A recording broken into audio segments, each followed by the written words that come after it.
What's up, guys? It is Jack and Jeff from AchievementHunter.com. And Jeff, today we are doing 5 facts in Crash Bandicoot. Crash Bandicoot is my shit. Is it? I like Crash Bandicoots. Crash Bandicoots. All right, this is from 1996. This is the old school Crash Bandicoot. This is the very first one they released. This motherfucker had a level in it. Had an Indiana Jones level. Oh, that you where run you run towards the screen, run for the ball. Yeah, I remember that. One of the most enjoyable levels in the history of video games. Is it? Fact number 1. Fact.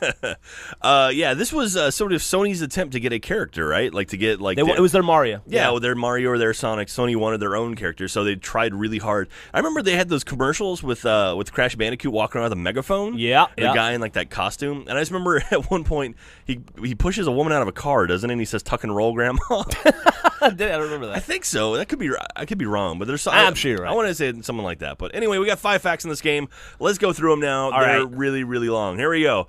Originally, Crash Bandicoot was going to be a wombat called Willy the Wombat. Stupid. While the developers knew this was too dorky of a name, it lasted a long time in the development process, even after the character became a Bandicoot. Crash Bandicoot was the final name chosen for the character. His first name was being based on destruction of boxes in the game. All right. So he crashed through the boxes. Isn't it? Wombats are Australian things, right? I guess a Bandicoot is also an Australian thing. Why not? Naughty Dog referred to the 3D platformings of Crash Bandicoot as, quote, Sonic's ass. This was a reference both to Sonic the Hedgehog and the fact that the camera was behind the character instead of showing them from the side. So I guess this might be like the first time we got sort of that weird bird's eye, like the third-person view. Sure. That makes sense. When Naughty Dog presented their game to Sony's Japanese division for sale in Japan, Sony executives expressed their dislike of the character and the renderings presented at the meeting. During a break in the meeting, the artist behind the renderings only had 15 minutes to fix them in order to get approval.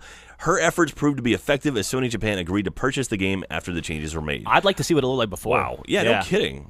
If you could do it in 50, if you fucking fix it in 15 minutes, why didn't you do it right the first time? I wonder what she's doing now. I wonder if she's still working on Naughty Dog stuff.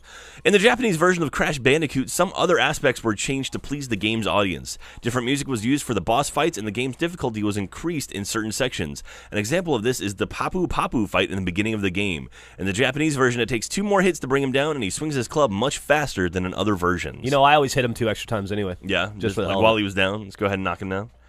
And last but not least, Tana Bandicoot was originally cut from the game after Universal Interactive Studios claimed her character design was too outrageous and inappropriate. Wacky. As a result, Tana was completely redesigned before she was put back into the game. However, Naughty Dog was so upset about how different she was from what they had originally in mind that she barely made appearances in future titles. Sad. That is sad. I completely don't know who Tana Bandicoot is. As someone who has played multiple Crash Bandicoots, I can tell you that I have no memory of her. Well, there you go. But yeah, Crash Bandicoot. This game was actually a really, really good time. A lot of fun. Yeah. And I wonder if you can play. I wonder if there's any great 90s gaming. Yeah. Is it available on any platform at all right now? Like, there's a couple Crash Bandicoots on the 360, buddy. Yeah. What about the original one though? Could you get the original on Xbox you Live probably Arcade get it on, or PSN or something? Huh. Yeah. We'll have to take a look at that. But anyway, if you Fact number 6: the Tuck and Roll Grandma commercial is from MTV Sports Pure Ride, the snowboarding game. Jack. Oh, really? That was way off. Thank you, Michael, for that nugget of information. All right. Yeah. Color me sad. All right. We'll see you guys next time.